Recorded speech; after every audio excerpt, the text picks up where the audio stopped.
Hi friends, ಹೇಗಿದ್ದೀರಾ ಎಲ್ಲರೂ? ಮಾನಸಾಸ್ kitchen ವ್ಲಾಗ್ಗೆ ಸ್ವಾಗತ. ನಾನು ಅಮ್ಮನ ಮನೆಗೆ ಬಂದಿದ್ದ ನೆಕ್ಸ್ಟ್ ಡೇ ಇದು. ಬೆಳಗ್ಗೆ ಬೆಳಗ್ಗೆ ದೋಸೆ ಹಾಕ್ತಾಯಿದ್ದೀನಿ. ದೋಸೆ ಜೊತೆಗೆ ಈ ಕಡೆ ಚಾಗೂ ಕೂಡ ಇಟ್ಟಿದ್ದೀನಿ. ದೋಸೆ ಮತ್ತು ಚಟ್ನಿ, ಈ ಶುಂಠಿ ಚಟ್ನಿ ಮಾಡ್ತಾರಲ್ಲ ಅದು ಇವತ್ತೆ. ಬನ್ನಿ ಚಹಾ ಕುಡಿದು ಸ್ವಲ್ಪ ತಿಂಡಿ ಮಾಡುವ. ಈಗ ಹೊರಗಡೆ ಬಂದಿದ್ದೆ ನೋಡಿ, ಇಲ್ಲಿ ಬೆಕ್ಕಿನ ಸಾಮ್ರಾಜ್ಯನೇ ಇದೆ. ನಾ ಇಲ್ಲಿ ಒರಿಜಿನಲ್ ವಾಯ್ಸ್ ಹಾಕಿದ್ದೀನಿ.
ಇದು ಯಾವ ಹೂವು ಅಂತ ಗೊತ್ತಿದೆ ನಿಮಗೆ? ಇದಕ್ಕೆ ಅಶೋಕ ಪುಷ್ಪ ಅಂತ ಕರೀತಾರೆ. ನಿಮ್ಮ ಕಡೆ ಏನಾದರೂ ಬೇರೆ ಹೆಸರಿದ್ರೆ ಹೇಳಿ. ಇದು ನಾನೇ ನೆಟ್ಟಂತಹ ತೆಂಗಿನ ಮರ ಇದು. ನೋಡಿ, ನಮ್ಮ ಮನೆ ಸುತ್ತಮುತ್ತಲು ವ್ಯೂ ಈ ರೀತಿ ಇದೆ. ಫುಲ್ ಗಿಡ, ತೆಂಗಿನ ಮರಗಳು, ಅಡಿಕೆ ಸಸಿ ಎಲ್ಲನೂ ಇದೆ ಇಲ್ಲಿ.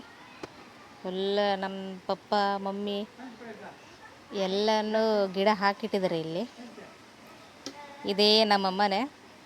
ಇದು ಕಟ್ಟಬೇಕಿದ್ರೆ ಸ್ವಲ್ಪ ಒಟ್ರಾಶೆ ಆಗಿದೆ. ಈಗ ನೆಕ್ಸ್ಟ್ ಒಂದು ಸ್ವಲ್ಪ ತಿಂಗಳಲ್ಲಿ ಫುಲ್ ರಿನೋವೇಟ್ ಮಾಡಲಿಕ್ಕಿದೆ ಮನೆಯೆಲ್ಲ. ಅದೆಲ್ಲ ಆದಾಗ ನಿಮಗೆ ಫುಲ್ ಮನೆನ ತೋರಿಸ್ತೀನಿ ಹೋಮ್ ಟೂರ್ ಮಾಡಿ.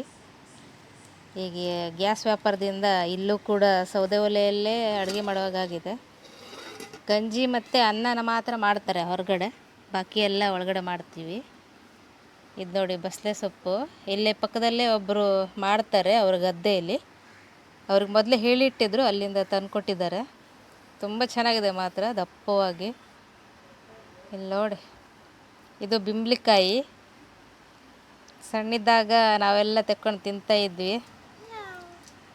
ಇದು ಬಸಳೆ ಸೊಪ್ಪಿಗೆ ಹಾಕೋದಕ್ಕೆ ಅಂತ ಶಟ್ಲಿ ತಂದಿದ್ದಾರೆ ನಮ್ಮ ಪಪ್ಪ. ಅದನ್ನೆಲ್ಲ ನಮ್ಮ ಅತ್ತಿಗೆ ಸರಿತಾ ಇದ್ದಾರೆ.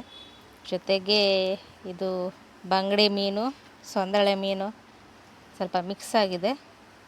ಆ ಥರದ್ದು ಎಲ್ಲ ಮೀನುಗಳನ್ನ ತಂದಿದ್ದಾರೆ ಇವತ್ತೆ. ಕಟ್ ಮಾಡೋದು ಕೂಡ ತೋರಿಸ್ತೀನಿ ನಾನೀಗ. ಬರೀ ಬೆಕ್ಕು, ಎಲ್ಲಿ ನೋಡಿದ್ರು ಬೆಕ್ಕೆ ರಾಶಿ. ಇಲ್ಲಿ ಓಡಿಸಿದ್ರೂ ಕೂಡ ಹೋಗೋದೇ ಇಲ್ಲ. ಈಗ ಮೀನು ಮಾಡ್ತಾ ಇದ್ದಾರಲ್ವ, ಹಾಗಾಗಿ ಬಂದೆಲ್ಲ ಕಾಯ್ತಾ ಇದ್ದಾವೆ ತಿನ್ನೋದಕ್ಕೋಸ್ಕರ. ಇದು ನೋಡಿ, ನಮ್ಮ ದೊಡ್ಡಮ್ಮನ ಮನೆ ಹಲಸಿನ ಮರ. ಇದು ಒಂದೇ ಒಂದು ಹಲಸಾಗಿದೆ. ನಿಂತಲ್ಲಿ ಎಲ್ಲನೂ ಶೂಟ್ ಮಾಡ್ತಾ ಇದ್ದೀನಿ ನಾನು. ಏನೇನು ಸಿಕ್ಕಿತು ಎಲ್ಲದೂ ಶೂಟ್ ಮಾಡ್ತಾಯಿದ್ದೀನಿ. ಇದೇ ನೋಡಿ ಬಿಂಬ್ಳಿಕಾಯಿ, ಅವಾಗ ಫೋಟೋ ಹಾಕಿದ್ನಲ್ಲ, ಇದು ನಮ್ಮ ಪಕ್ಕದ ಮನೆಯವ್ರದ್ದು ಗಿಡ. ಇದು ನಾವು ಸಣ್ಣಿದ್ದಾಗ ಆಟ ಆಡಬೇಕಿದ್ರೆ ಎಲ್ಲ ತೆಗೆದು ತಿಂತಾಯಿದ್ವಿ, ಉಪ್ಪಿನಕಾಯಿ ಎಲ್ಲ ಹಾಕಿ. ನಮ್ಮ ಮನೆ ಪಾಗರ ಪಕ್ಕದಲ್ಲೇ ಇದೆ. ಫುಲ್ ಬಿಡುತ್ತೆ ಮಾತ್ರ. ಎಷ್ಟು ವರ್ಷ ಆಯ್ತು ಅಂತಿಲ್ಲ, ಇನ್ನೂ ಇದೆ ಅದು. ನೋಡಿ ಬಿಂಬ್ಳಿಕಾಯಿ. ಈಗ ತಿನ್ನೋದಕ್ಕೆ ಹೋದರೆ ಹಲ್ಲು ಜುಮ್ ಅನ್ನುತ್ತೆ ಅಷ್ಟೇ. ಇದು ನಾನು ರೀಲ್ಸ್ಗೋಸ್ಕರ ಶೂಟ್ ಮಾಡ್ತಾಯಿದ್ದೆ, ಅದನ್ನು ಆ್ಯಡ್ ಮಾಡಿದ್ದೀನಿ ಇಲ್ಲಿ. ಅಶೋಕ ಪುಷ್ಪ ಚೆಂದ ಇದೆ ಅಲ್ವಾ? ಫುಲ್ ಒಂದು ಗೊಂಚಲೇ ಬಿಟ್ಕೊಳ್ಳುತ್ತದು, ಅಷ್ಟು ಚೆಂದ ಹುಟ್ಟುತ್ತೆ. ಮನೆ ಎದುರಿಗೇ ಇದೆ ನಮ್ಮದು.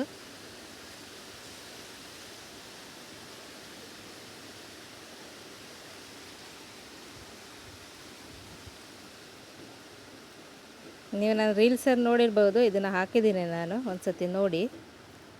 ಈಗ ಮತ್ತೆ ಪಾಸ್ ಬಂದು ಮೀನು ಹತ್ರ ಬಂದಿದ್ದೀನಿ ಶೂಟ್ ಮಾಡೋದಕ್ಕೆ. ನಮ್ಮ ಅತ್ತಿಗೆ ಕಟ್ ಮಾಡ್ತಾ ಇದ್ದಾರೆ. ಅಲ್ಲಿ ನೋಡಿ 3 ಬಂಗಡೆ ದೊಡ್ಡ ದೊಡ್ಡದಿತ್ತು, ಬಾಕಿ ಸೌಂದಳೆ ಮೀನು. ನಮ್ಮ ಮನೇಲಿ ಹಾಗೇ ಸ್ವಲ್ಪ ಮಿಕ್ಸ್ ಮೀನೇ ತರ್ತಾರೆ. ದೊಡ್ಡ ದೊಡ್ಡ ಮೀನೆಲ್ಲ ಅಷ್ಟೇನು ಇಷ್ಟ ಆಗೋದಿಲ್ಲ ನಮಗೆ ಯಾರಿಗೂ. ಅದಕ್ಕೆ ಸ್ವಲ್ಪ ಈ ಕಂಟ್ಲಿ ಮೀನು ಅಂತಾರಲ್ವ, ಸ್ವಲ್ಪನೇ ಇಟ್ಕೊಂಡು ಕೂತ್ಕೊಂಡಿರ್ತಾರೆ ಮೀನು ಮಾರುವರು, ಅಂಥದ್ದನ್ನೇ ತರ್ತೀವಿ ನಾವು. ಅದು ಫ್ರೆಶ್ ಆಗಿರುತ್ತೆ.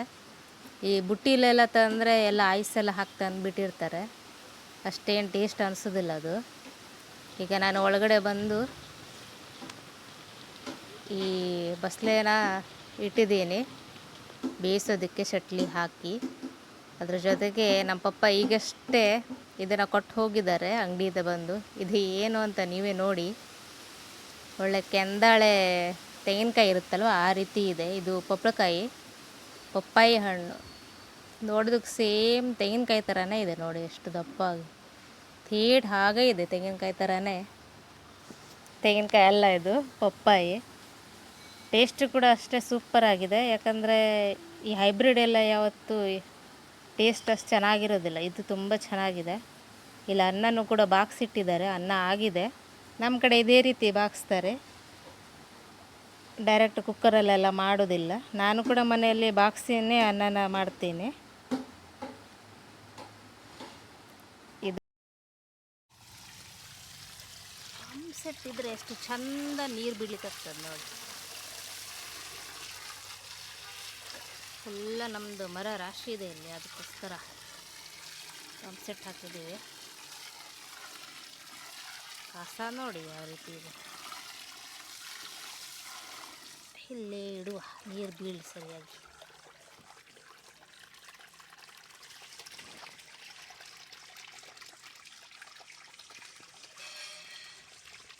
ಸ್ವಲ್ಪ ಚೇಂಜ್ ಆಗಿದೆ ಎಲ್ಲ. ಮೊದಲು ಸ್ವಲ್ಪ ಚೇಂಜ್ ಆಗಿತ್ತು, ಇಲ್ಲೆಲ್ಲ ಮನೆ ಆಗಿದೆ ಈಗ. ಇದು ನಮ್ಮ ದೊಡ್ಡಪ್ಪನ ಮನೆ, ಬ್ಯಾಕ್ ಸೈಡ್ ಇದು. ಅದು ನಮ್ಮ ಮನೆ. ಅಲ್ಲಿಂದ ಇಲ್ಲಿಗೆ ಪೈಪ್ ಹಾಕಿ ನೀರು ಬಿಡ್ತಾ ಇದ್ದೀವಿ.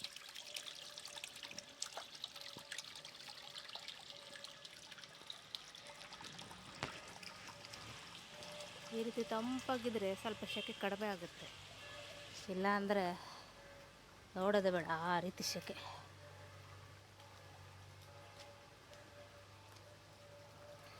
ಇಲ್ಲೊಂದು ಮಾಳ್ಗಿ ಇದೆ, ನಮ್ಮ ದೊಡ್ಡಪ್ಪನ ಮನೆ ಮಾಳ್ಗಿ ಇದು.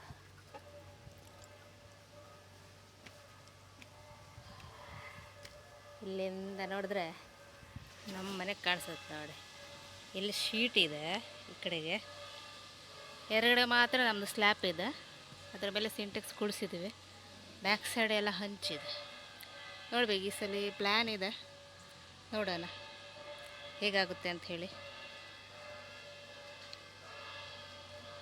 ಮಧ್ಯದಲ್ಲಿ ಗ್ಯಾಪ್ ಇದೆ ನೋಡಿ ಎರಡು ಮನೆಗೂ.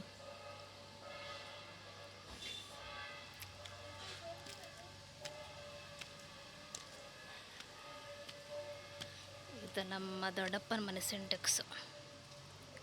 ಇದು ಬ್ಲೂ ಕಲರ್, ನಮ್ಮದು ಬ್ಲ್ಯಾಕ್. ಇದು ನಮ್ಮ ದೊಡ್ಡಪ್ಪಂದು ಯೆಲ್ಲೋ ಕಲರ್.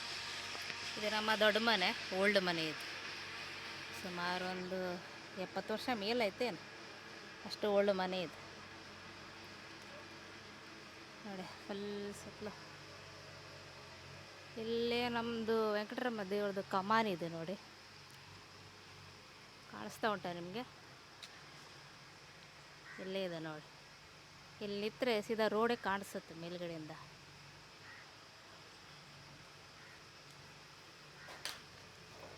ಈ ರೀತಿ ಕೈಗೆ ಸಿಗೋ ಥರ ತೆಂಗಿನ ಮರದ ಗರಿ ಇದ್ರೆ ಎಷ್ಟು ಖುಷಿ ಅಲ್ವಾ? ನಿತ್ತಲ್ಲೇ ತೆಂಗಿನಕಾಯಿ ತೆಗಿಬೇಕು, ಚೆಂದ ಕಾಣಿಸುತ್ತೆ. ಇದದ ಪಕ್ಕದ ಮನೆಯವ್ರದ್ದು ಎಲ್ಲ ಹಾಳಾಗೋಗಿದೆ. ನಮ್ಮ ಕಟ್ಟೆ ನೋಡಿ, ಇಲ್ಲಿಂದೆಲ್ಲ ಕಾಣಿಸುತ್ತೆ ದೇವ್ರದ್ದು. ಅದು ನಮ್ಮ ದೇವ್ರ ಮನೆ ಆ ಕಡೆಗಿದೆ. ಯಾವತ್ತಾದ್ರೂ ಹೋದರೆ ತೋರಿಸ್ತೀನಿ ನಿಮ್ಗೆ.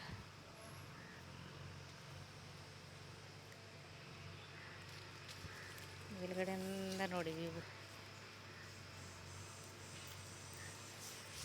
ಬನ್ನಿ ಕೆಳಗೆ ಹೋಗುವ. ಜಾಸ್ತಿ ಮೇಲಿದ್ರೆ ಅಪ್ಪ ಬೈತಾರೆ. ಇದು ಯಾವ ಗಿಡ ಅಂತ ಗೊತ್ತಿದ್ರೆ ಸ್ವಲ್ಪ ಹೇಳಿ. ನಾನು ಫಸ್ಟ್ ಟೈಮ್ ನೋಡ್ತಾ ಇರೋದು, 1 ವರ್ಷನೇ ಆಯಿತು ಬಂದು ನಾನು ಇಲ್ಲಿ. ಇದಕ್ಕೆ ಹಣ್ಣು ಕೂಡ ಆಗಿದೆ. ಮುರುಗಲು ಹಣ್ಣ ಏನಂತ ಹೇಳಿ ನನಗೆ ಕಮೆಂಟ್ ಮಾಡಿ. ಇಲ್ಲೆಲ್ಲೋ ಒಂದು ಕಾಯಿ ಇದೆ ನೋಡಿ, ಕಾಣಿಸುತ್ತಾ ನಿಮಗೆ? ಇಲ್ಲೊಂದು ಸಣ್ಣ ಕಾಯಿ ಇದೆ.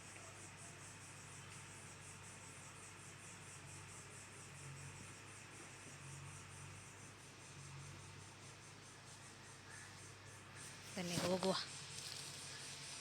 ಇಲ್ಲೆಲ್ಲ ಶೀಟ್ ಹಾಕಿಟ್ಟಿದ್ದಾರೆ, ವಾಪಸ್ ಏನಾದರೂ ಮೇಲ್ಗಡೆ ಹಾಕುವ ಅಂತ. ಇದು ನೋಡಿ ಚಂದ ಇದೆ ಹೂವು. ನಾವಿದಕ್ಕೆ ಅಂಡೆ ಹೂವು ಅಂತ ಕರಿತೀವಿ.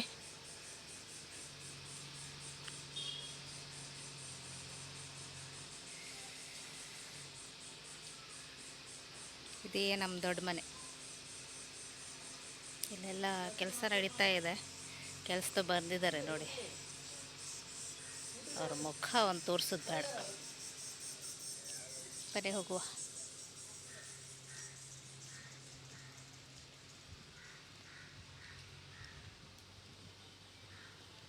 ಮನೆಗೆ ಹೋಗಿ ಆಮೇಲೆ ವ್ಲಾಗ್ ಮಾಡುವ. ಊಟದ ತಯಾರಿ ನಡೀತಾ ಇದೆ ಮನೆಯಲ್ಲಿ. ಬಸ್ಲೆ ಬೆರಕೆ ಚಟ್ಲಿ ಹಾಕಿ, ಆಮೇಲೆ ಬಾಂಗಡೆ ಮೆಣಸು ಸಾರು. ಇಲ್ಲೆಲ್ಲ ಫುಲ್ ತುಂಬಿಸಿಟ್ಟಿದ್ದಾರೆ, ಕ್ಲೀನ್ ಇಲ್ಲ. ಇಲ್ಲಿ ಸ್ವಲ್ಪ ಕ್ಲೀನ್ ಮಾಡಬೇಕು, ಯಾಕಂದರೆ ಹಬ್ಬದ ಟೈಮಿಗೆ ಬರ್ತಾರಲ್ವ ಎಲ್ಲರೂ, ಬಾಕಿ ಟೈಮಿಗೆ ಆಗೋದಿಲ್ಲ ನೋಡಿ. ರೌಂಡ್ ಹೊಡ್ಕೊಬಂದಿದ್ದೀನಿ. ಆ ಕಡೆದು ಆಮೇಲೆ ತೋರಿಸ್ತೀನಿ ನನಗೆ. ಒಳಗಡೆ ಬರ್ತಿದ್ದಾಗಲೇ ಈ ಮುನ್ಸಿಪಾಲ್ಟಿಯವ್ರು ಬಂದಿದ್ದರು. ಅದು ಕಸ ಎಲ್ಲ ತೊಗೊಂಡು ಹೋಗ್ತಾರಲ್ವ, ಅದಕ್ಕೆ ತಿಂಗಳಿಗೆ ಇಷ್ಟು ಕೊಡಬೇಕು ಅಂತ ಯಾರ್ಯಾರ ಮನೆಯಲ್ಲಿ ಲಿಸ್ಟ್ ಮಾಡ್ಕೊಂಡು ಹೋಗ್ತಿದ್ದಾರೆ, ಅದಕ್ಕೋಸ್ಕರ ಬಂದಿದ್ದಾರೆ. ಅವ್ರ ಮುಖನ ಸ್ವಲ್ಪ ಹೈಡ್ ಮಾಡಿದ್ದೀನಿ, ನಮ್ಮವರೇ ಅವರು. ಇಲ್ಲಿ ನೋಡಿ ಬಸ್ಲೆ ಬೆರಕೆ ಆಗಿದೆ, ಜೊತೆಗೆ ಮೀನು ಫ್ರೈಗೆ ಇಟ್ಟಿದ್ದೀನಿ. ಇದು ಬಿಸಿಗೆ ಕ್ಯಾಮ್ರಾನೇ ಬ್ಲರ್ ಆಗಿ ಹೋಗಿದೆ ನೋಡಿ. ಇದು ಸಾರು. ಊಟಕ್ಕೆ ಕೂಡ ಬಡಿಸಿದ್ದೀನಿ ಮಕ್ಕಳಿಗೆ, ನಾವು ಆದಮೇಲೆ ಊಟ ಮಾಡ್ತೀವಿ. ಇಬ್ಬರಿಗೂ ಬಡಿಸಿ ಕೊಟ್ಟಿದ್ದೀನಿ ನಾನು, ಊಟ ಮಾಡ್ತಿದ್ದಾರೆ. ಸಣ್ಣವನಿಗೆ ನಾನೇ ಊಟ ಮಾಡಿಸ್ತೀನಿ, ದೊಡ್ಡವಳು ಅವಳಾಗೆ ಊಟ ಮಾಡ್ತಾಳೆ. ಮಕ್ಕಳದಾಯ್ತು ಈಗ ಊಟ ಎಲ್ಲ. ಈಗ ಒಂದು ರೌಂಡು ಈ ಕಡೆ ತೋರಿಸ್ತೀನಿ ನಿಮಗೆ. ನಮ್ಮ ಪಪ್ಪ ಇಲ್ಲಿ ನೀರು ಬಿಡ್ತಾ ಇದ್ದಾರೆ ನೋಡಿ. ಗಿಡಕ್ಕೆಲ್ಲ ನೀರು ಬಿಟ್ಟು ಆಗಿದೆ, ನಾನು ತೋರಿಸಿದ್ನಲ್ಲ ಆವಾಗಲೇ, ನಾನೇ ಬಿಡ್ತಾ ಇದ್ದೆ. ಈಗ ನಮ್ಮ ಪಪ್ಪ ಅಂಗಳ ಎಲ್ಲ ತೊಳಿತಾ ಇದ್ದಾರೆ. ಗಿಡಕ್ಕೆ ಸಿಂಟೆಕ್ಸ್ಗೆ ಎಲ್ಲ ನೀರು ಆದಮೇಲೆ ಒಂದು ಸತಿ ಅಂಗಳ ತೊಳೆದ್ಬಿಟ್ರೆ ಫುಲ್ಲು ಕ್ಲೀನ್ ಆಗಿಬಿಡುತ್ತೆ ಎಲ್ಲದು.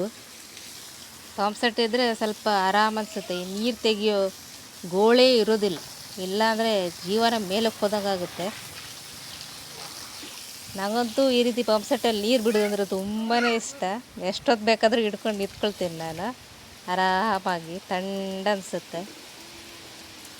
ಫುಲ್ ಬಿಟ್ಟು ಎಲ್ಲ ಇಲ್ಲಿ ತೆಂಗಿನ ಮರ ಎಲ್ಲ ಜಾಸ್ತಿ ಅಲ್ವಾ, ಕಸ ಸ್ವಲ್ಪ ಜಾಸ್ತಿನೇ ಬೀಳುತ್ತೆ ನಮ್ಮ ಅಂಗಳದಲ್ಲಿ.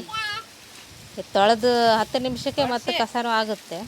ಹಾಗಾಗಿ ಸ್ವಲ್ಪ 2-3 ದಿನಕ್ಕೆ ಒಂದು ಸತಿ ತೊಳಿತಾನೇ ಇರ್ತೀವಿ. ಮಕ್ಕಳೆಲ್ಲ ನಿಂತ್ಕೊಂಡಿದ್ದಾರೆ, ಹೋಗಬೇಡ ಅಂದ್ರೂ ಅಲ್ಲೇ ನಿಂತಿದ್ದ ನನ್ನ ಮಗ. ಎಳೆದು ತಂದಿದ್ದೀನಿ ನಾನು. ನೀರಂದ್ರೆ ತುಂಬ ಇಷ್ಟ ಅವನಿಗೆ, ಹಾಗಾಗಿ ಎಲ್ಲೇ ನೀರು ಕಂಡ್ರೂ ಮೊದಲು ಓಡ್ತಾನೆ ಅವನು. ಇಲ್ಲೆಲ್ಲ ಪಾತ್ರೆ ಎಲ್ಲ ತೊಳೆದು ಫುಲ್ಲು ಒಣಸ್ಲಿಕ್ಕೆ ಹಾಕಿಟ್ಟಿದ್ದಾರೆ, ಇಲ್ಲಾಂದರೆ ಒಳಗಡೆ ನೀರಾಗುತ್ತೆ ಅಂಥೇಳಿ, ಇಳಿಯುತ್ತಲ್ವ ಅದು ನೀರು, ಅದಕ್ಕೋಸ್ಕರ. ಇದು ನಮ್ಮ ಬಾವಿ.